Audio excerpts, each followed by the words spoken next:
Olympus est une entreprise multinationale japonaise, siège social est à Tokyo. Dans Olympus, il y a 3 divisions. La division des équipements médicaux, qui est la plus grande des 3 divisions. La division des appareils photo, qui est généralement la plus connue. Et la division Scientific Solutions. Et c'est là-dedans que nous sommes. Moi, je suis professeur à l'ETS depuis 2013.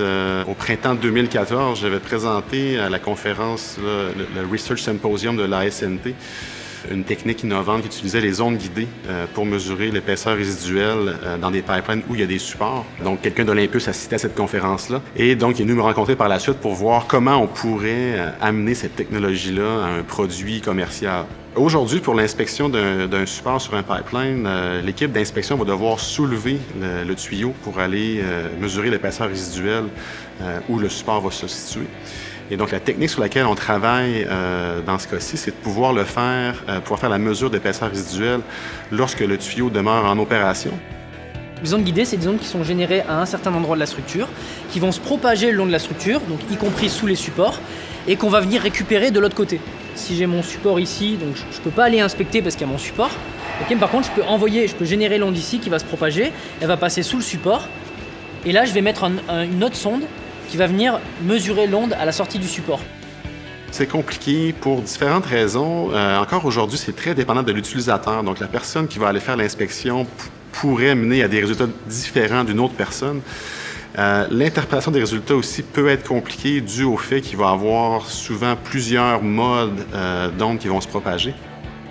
En partie, le but de la chaire, c'est d'arriver à utiliser des outils de simulation pour pouvoir simplifier la tâche des inspecteurs et aussi pouvoir enlever la dépendance, en fait, des résultats à un inspecteur donné.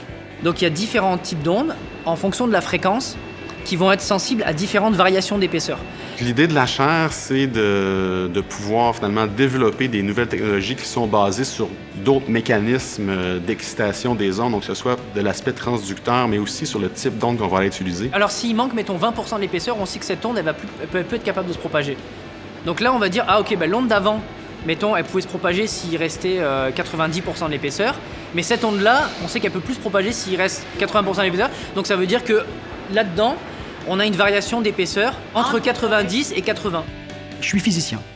Donc, la raison pour laquelle j'ai été embauché à l'époque, c'était pour apporter des nouvelles technologies, des nouvelles idées qui partaient vraiment d'idées issues de la recherche. Mais au fil des années, on a perdu ce contact avec la recherche.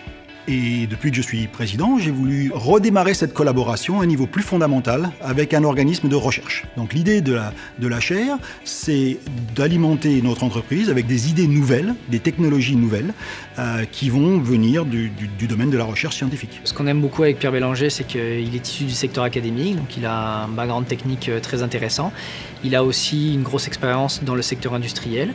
C'est quelqu'un de très pragmatique et de très versatile, de très curieux, qui va être capable de s'adapter vraiment à nos besoins et de nous proposer des solutions intéressantes. Dans 5 ans, l'objectif, ça serait d'avoir lancé ou de lancer un produit fondamentalement innovant, issu d'une recherche fondamentale que nous aurions développée en collaboration avec l'ETS.